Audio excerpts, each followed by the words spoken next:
was that same yearning for freedom that nearly 250 years ago gave birth to a special place called America.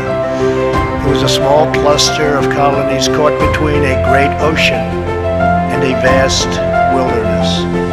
It was home to an incredible people with a revolutionary idea that they could rule themselves, that they could chart their own destiny, and then together they could light up the entire world.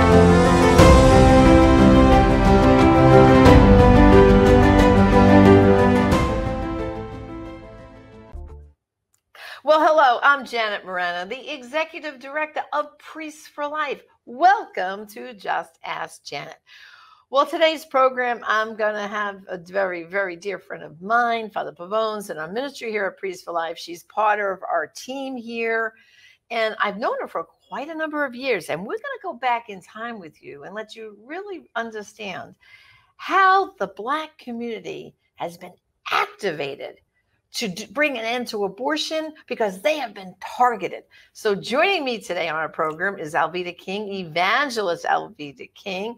She's a pastoral associate of Priests for Life, and she heads up Civil Rights for the Unborn. Alveda, welcome to the program. Thank you, Janet. Hi, everybody. It's so good to see everyone. I'm glad to join you. From time to time, we get to do this. Exactly. And really have really good conversations. Exactly. Okay. Well, of course, we go all the way back. Actually, the first time you and Father Pavone met each other was 1999. 1999, and it was at a New York State Right to Life convention. Right. And that's where I think the spark lit.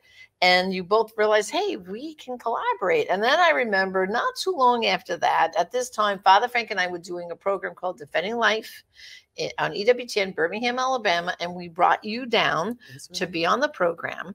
And for you, Alveda, that was very emotional because you had not been back to Birmingham in a very, very long time. So tell us why you hadn't been back. And then let's talk about that little visit in Birmingham.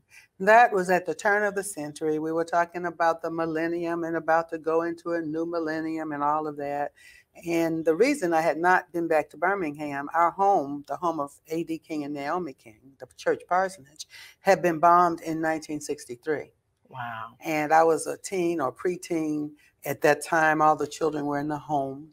And it was a very traumatic time. We lived in Birmingham for 3 years, and then we moved to Louisville, Kentucky.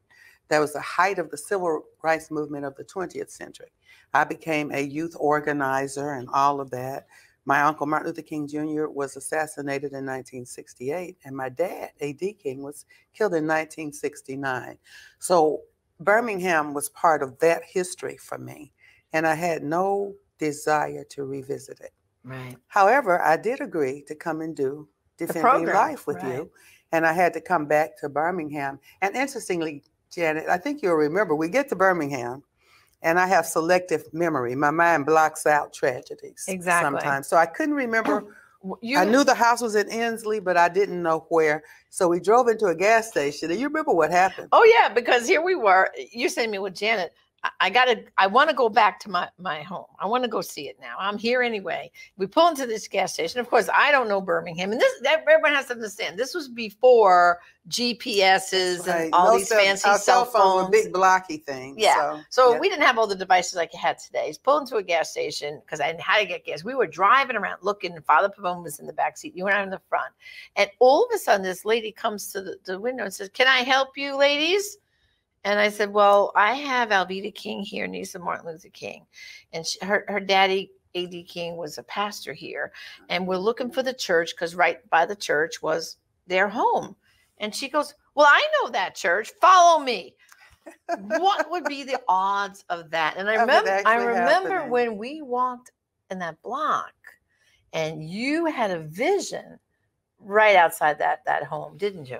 I sure did. And I began to see the home again, and to know we did find the actual house after that, and across the street was where, as a child, I played in the field of the steel mill. And then years later, they closed and all of that.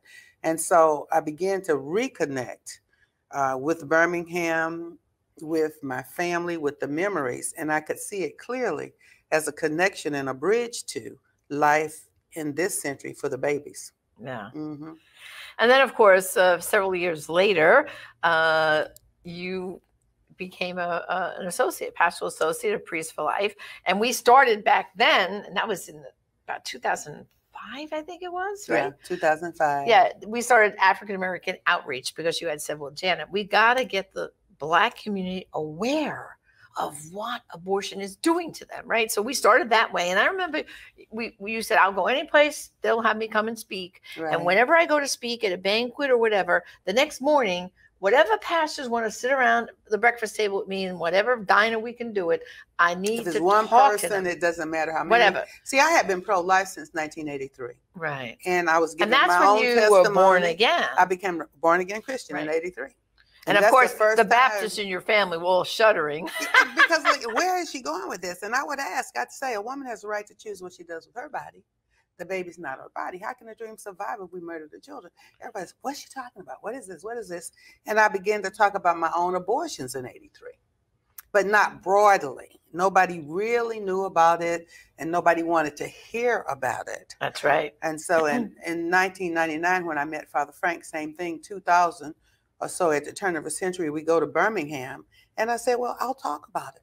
I'll talk more publicly about it. Right. And I began to do that really before 2005, because I became Silent No More. Right. I had healing at Rachel's Vineyard. I went on my first March for Life. All these different things were happening. In Right. 2005, we made it official. I Mhm. became a pastoral associate Right. with Priests for Life and dealing with African American outreach at first. Well, I remember too, the first March for Life, you came, you and I and Father Pavone, we were marching together, and we Mhm. had the women with Silent No More with us.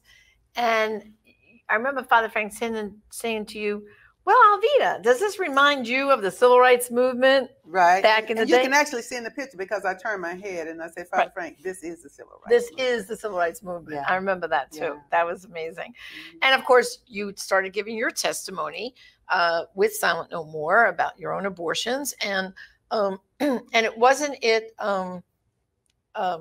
your granddaddy, didn't he stop you? My grandfather, no, my granddaddy, honestly, in 1950, Mom was pregnant with me. Oh, that's right, because your mom became Silent No More. This was it. Late years later. And Right. she, on your show, really, on Defending Life, she told you the testimony. But in 1950, Mom, Planned Parenthood, I don't know if they were still Birth Control League, changing the Planned Parenthood, whatever, but they were passing out flyers to the Negro schools, the Black schools, Negro schools. And if you've got a problem with your reproduction, come and see us. They didn't advertise abortion, it was illegal, Right. but they had the DNCs. So if you have an undisclosed problem and you don't even know what it is, we have exploratory surgery for that. We can do a DNC. It's all this. code words. But she for knew abortion. she was pregnant. Right. And so she wanted to go. She wanted to finish college. She and Dad were in college. And she didn't want to birth a baby. She was pregnant with me. They were engaged to be married. They told my grandfather, Martin Luther King Sr., Granddaddy looked at my mother. Her nickname was Nina. Nina, they're lying to you. That's not a lump of flesh. That's my granddaughter. I saw her in a dream 3 years ago. She has bright skin and bright red hair, and she's going to bless many people. And there you are, Alvita. This is me. So Mom and Daddy got married. I was born several months later after they got married, and I was the first of 5 children. So Granddaddy saved me from abortion. Right. And then I had secret abortions prior to 83 Mhm. and a live birth. And then when I became born again, after I had seen an ultrasound, Janet, of the next live baby, and I saw that, ultrasounds used to be sonograms, and they were real, not even as clear. They were gray. They were gray and all fuzzy. that. But I saw that little heart, and I said, my Beating. God, they're lying. This is a person. Right. And so that's how I began to say all of that in 83. And then after I met you and Father Frank and you and all of that, and became really strong in the message, stronger. And I officially joined with Priests for Life in 2005. Yeah. And then I remember, I think it might have been, I don't know if it was your Aunt Coretta's funeral or It was Coretta. Coretta's It was on funeral. yeah. Okay, so Father and I flew to Atlanta, and funny. Well, first we have to tell the funny story. Then I'll get to the serious story. But I remember the funny story was, it was pouring rain, and we people were lined up because she was laying in state in the old Ebenezer Baptist Right, Church. Across right. the street is the big sanctuary where the Right, funeral right, was going to be. right. But now she's laying in state in old Ebenezer, and the line of people with the big umbrellas going all around the corner. We pull up in a car with you, me and Father Frank. We get out. The police open the doors, and as we head, and now it looks like Father Frank got cut in the line, and Elvita goes, "No, let them through. They're family. This is my family. This is my family. My family. family." And they're all looking at me. Okay, yeah. And remember, when we were getting ready to actually go to the funeral service, and we gathered as a family, who did they ask to pray? That was the other thing. Yeah. We were at Bernice's home. House full of preachers. All preachers. All Mhm, preachers. mhm. All Baptist preachers. Mhm. And your cousin Bernice Yeah, King turns to Father Pavone and says, "Well, Father Frank, would you please pray before we leave?" Actually did. It Yeah. was amazing. And I just Well, chuckled. I think Yeah. back about that, and I said, you know what? She was very wise. Because if she picked preacher cousin this one, he'd say, "Well, how come you didn't pick Which this one? one? And which one? Which one?" And she But didn't. she picked Father Frank. Oh, that was neutral territory. And a few years later, he actually preached. I'm a member of Believers Bible Christian Church in Atlanta.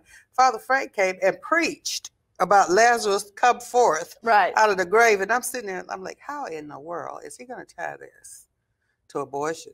And even as Lazarus comes forth, let the babies come forth. Right. And the whole congregation, amen, amen. And he Yeah. preached at our church. Boy, did he But preach. then that Yeah. day, I mean, it was a long day. Yeah, Typical funeral, 3 hours later. Yeah. And we eventually yeah. made our way to the Hyatt Regency downtown Atlanta, where they had a reception. Mhm. And it's time to go to the airport. We're standing outside. Standing by the car. Yeah. And your mom turns to me and says, "Well, Janet, before you go, I have to tell you something." Mm-hmm.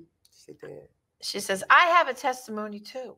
And I'm sitting there like, what? And yeah, you're just going, huh? Yeah. And she blurted out the story you The just whole told. story of my grandfather. That's the first time I heard bits and pieces through the years. Yeah. But the whole story she told you. And she told the whole story, Mhm. how she wanted to abort you. Mhm. And I remember you turning and looking at her and saying, "So now this makes I sense, said, it Mom." makes sense. Because Because she'd say, she- don't be a pest. You always ruin everything. Through the years, she would just say things. And I'm like, how How am I ruining what am I things? doing? Yeah. But Your existence ruined things in it her changed the whole mind life. changed her because whole life. she couldn't go to finish the schooling she was doing, and her Mhm. whole life changed and all that. Yeah. But wasn't that amazing that from that point forward, Mhm. your relationship with your mom totally changed? It totally because changed. it's like finally it was out on the table, the honesty, would. right? And Of, sometimes she'll look at me now and say, I'm so sorry. I didn't know it was you. I say, Mom, we straight. We cool. We good. I'm okay. It's every once in a while she'll think about it.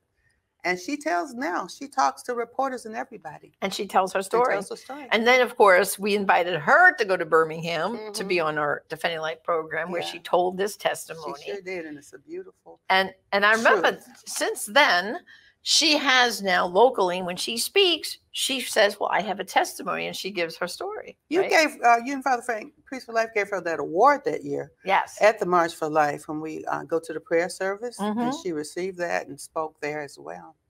So she's but when you say, like, just to help other people understand that not knowing and being honest with you and your mom, it was like the Yeah. white elephant in the room. It was. But once your mom finally came clean, so to speak, and was honest with you, your relationship then finally grew it did. to the positive, did. right? And interestingly, Janet, even with my own children, when I came back from Rachel's Vineyard and I had my nice little memorial box and everything, I even have a picture now with an illustrated picture of my granddaddy and me, and I'm holding that healing box. Yeah. And I told the children about Philip, Jessica, and Raphael. Raphael was a miscarried baby. Philip and Jessica, the aborted babies. And you aborted babies? Did you want to abort us? My own children asking me. Right. And then later, because my granddaughters, I have a couple who are 10 now, and even the little one, and one of my grandsons, and I showed them.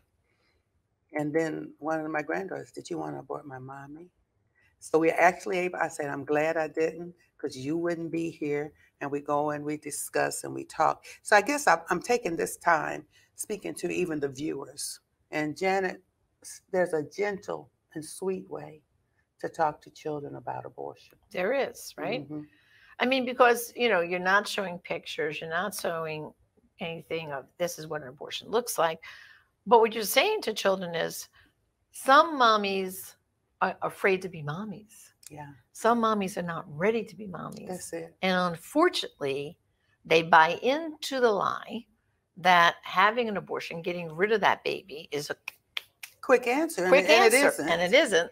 We know it creates all these other problems. Yeah. So I would say, like, for people watching and listening, that, honesty really is the best policy in a nice way of kids, because kids get it, right? Yeah, they do. Live baby good, dead baby bad.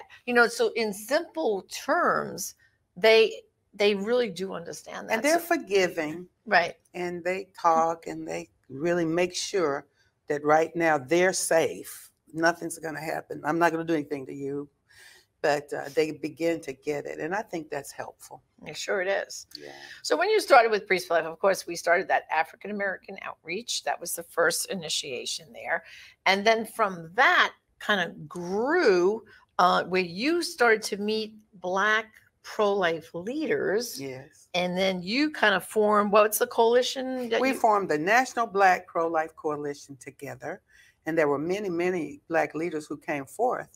I thought I was alone. I thought I was the only one. And then Priests for Life organized the pro-life freedom rides. That's right. And many of those leaders joined and came and rode across the South with us, proclaiming the message of life. Right. And we went from Birmingham up to Atlanta. Yeah. It was in the summer. Yeah. I think it was one of the hottest days It really I remember. was. Oh my goodness. We were in front of the abortion mills. We boarded a big freedom bus. And explain to everybody, because that was mimicking the freedom rides from the civil rights movement. From the right? civil rights movement, a group of young people boarded a bus and began to ride across around the South to test the laws, that it would now be legal for Blacks to cross the state lines and have liberation and freedom. The Jim Crow laws were coming down. Right. And they were actually attacked. One of the buses was firebombed. Some were harmed. Wow. It was a very dangerous time. They were riding based on skin color. And of course, we know the scripture, Acts 17:26. Of one blood, God made all people. Now, we're not colorblind. We can see each other. I can see your beautiful colors of your garment. I can see your eyes, your hair. We can see each other, but we celebrate ethnicity.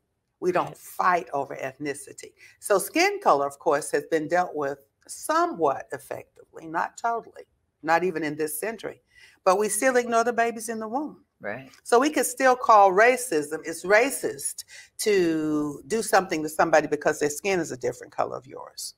And it is, because we're one blood and one human race. However, we're one blood and one human race from the womb to the tomb. Right. So that's what civil rights for the unborn does. It doesn't only deal with African American babies. It deals with all babies. And to discriminate against a child in the womb, that is still racial discrimination. That's right. Mm-hmm. So from those freedom rides, then, it's kind of like those Black pro-life leaders got to know each other. Yeah. And then they formed the National Black Pro-Life Coalition, which to this day is still going forward, and they collaborate on projects and conference calls, and so much is happening. And I've watched so many of those leaders now even blossom to the fullness of their own organizations. Exactly. You know, you've got Walter Hoyt, Kathleen Davis, Dean Nelson, Dr. Johnny Hunter was our mentor in the very beginning. Yeah. And Clenard Childress, Reverend Childress, so many of them, and all of us. One thing we do coalesce around is Juneteenth. Right. And so in 2005, when I came, I said one of our initiatives has to always be Juneteenth. And we learned here and talked about what Juneteenth is. And that's when in Texas, 2 years after the Emancipation Proclamation, almost 3 years, it was closer to 3 years, the slaves in Texas found out that they had been liberated. Mm-hmm. And so that was a celebration. So my premise in 2005, all the way up till now, was if it took them 2 years to find out in Texas in 1865 that they were free, how long is it going to take people, not just Black people, to know that the babies in the womb have to be free? That's so right. We've always celebrated Juneteenth as civil rights for the unborn. Always. And now President Trump, believe it or not, was the one that celebrated Juneteenth out of the White House. And he was in 2020. He started the initiative to make it a national holiday. And Congress just wouldn't give him the bill. Right. And so the bill was passed now under President 46, and he signed it. But President Trump brought It was Juneteenth his to initiative. America out of the White House. Right. He did. Exactly. He really did. And I remember too, it was since you came on board here that we all started being very aware of Juneteenth, and every year we would promote it big time. Yes, it was a you would. big focus of our ministry to point to Juneteenth. Every year it has been. And it will continue. continue. It will We're saying continue. the same thing. So now let's talk a little bit about civil rights for the unborn. I want to invite people, first of all, to go to the website, civilrightsfortheunborn.org. We have a whole new website there, Mhm. all the activities and things for people to join. You always say, join the movement. Join the movement, and you can join the movement on Facebook as well, Civil Rights for the Unborn Official. Right. And you can go there and it'll redirect you back to the website, I believe. But the Facebook page too is important, Civil Rights for the Unborn Official, because, you know, while what's on your website is great and we keep loading it up there, but the day-to-day, like little live videos And like it, and we're and gonna- memes yeah, and we'll things have like it, that, yeah. and tools you can use to spread the message Absolutely. about how the Black community, even to this day, is so targeted. I mean, like, We are. in New York City, where I'm originally from, Alveda, I mean, there are more Black babies aborted than are born They're alive. not born. It's upside down. It's upside really. down. It's And crazy. the numbers are pretty close in some other states as well, and that's on purpose. Of course, we know Planned Parenthood, Margaret Sanger came out of New York. right. And so that's why that's that home base. So you know that they're going to be worse there than anywhere else in the country. Right. However, it's still a problem across the country that people are being told, especially Black women, not only Black women, but especially Black women. If you want to be a credit to your race, you can't have too many children. They also give Black men, they urge Black men to get vasectomies, same thing. Right. So we have to know that that is really genuinely going on, and we have to inform, educate, and activate the communities, first of America and then around the world, to the scourge of abortion. And so that's why it's no longer African American outreach. Right. It's It civil is rights for the expanded to unborn. civil rights for the unborn. That's all the babies. That's right. Yeah. And of course, you know, with civil rights to the unborn and all this, just to go back to Planned Parenthood for a minute. First of all, they definitely target the Black community because we know the number of abortion mills, Planned Parenthoods, Yeah. are populated more in Black communities. That's right. Which is, it's so obvious. There's maps of this you can see. You can Google to see, oh my goodness, look. There was one situation in downtown Los Angeles where within a 2-mile radius, there's close to 8 abortion clinics within a 2-mile radius. yeah. And they're targeting a Black and Hispanic community. So they are being targeted. And it's just, but we got to get the word out. And the other thing I think, Alveda, you can mention is the new code language, Mhm. reproductive health. Reproductive health. And they like this term. This is what the other side is using now.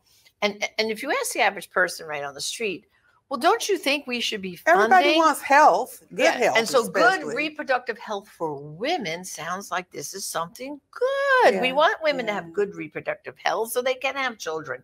But what they don't understand is reproductive health is a code word for abortion. It sure is. Code words, because that's really these bills that they're trying to sneak this in on budgets and all this stuff, whether it's at home or abroad, it's all to fund abortion, isn't it?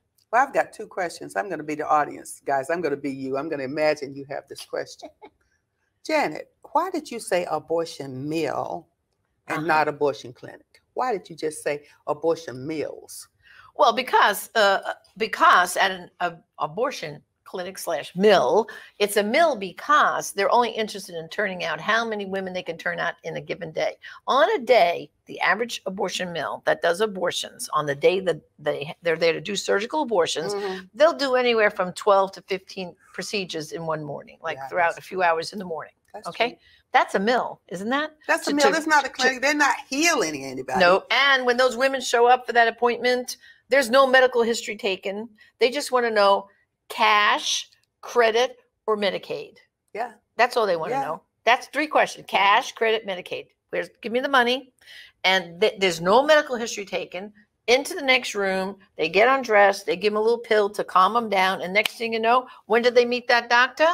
When they're on the table ready for the procedure. And to they start. rush them out because it's numbers. And women have been harmed Oh, yeah.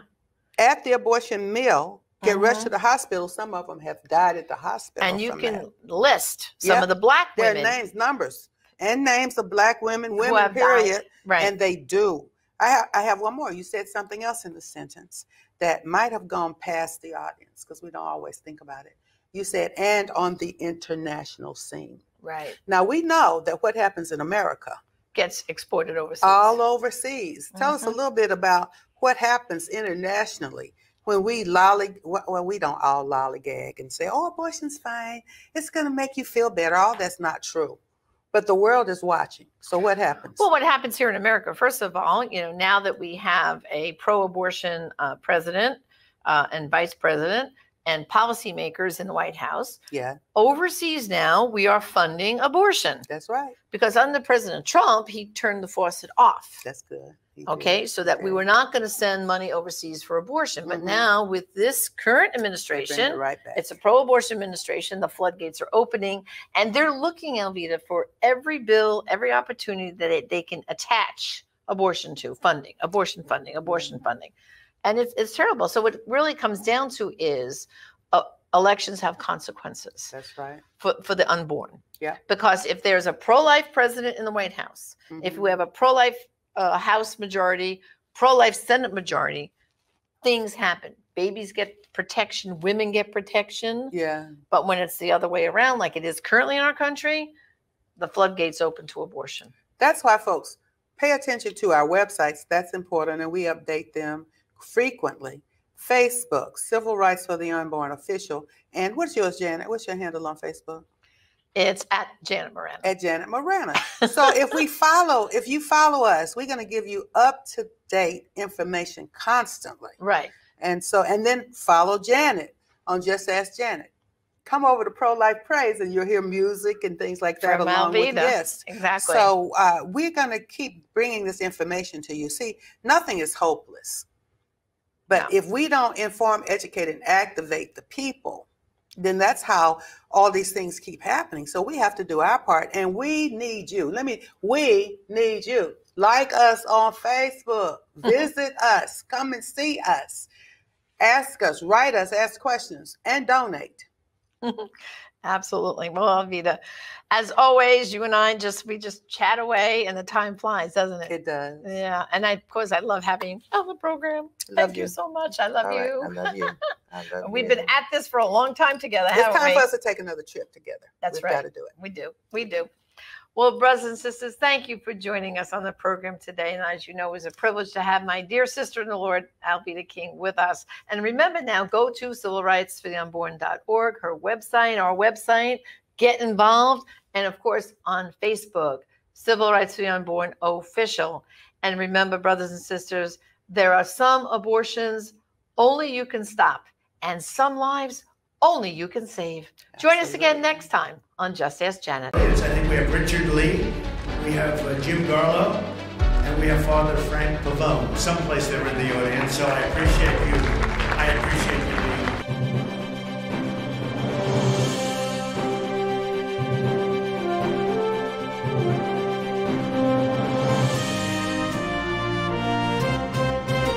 being. Follow him, Father Frank Pavone, Fr. Frank Pavone, on Twitter. He is the National Director of Priests for Life. Please go to priestsforlife.org.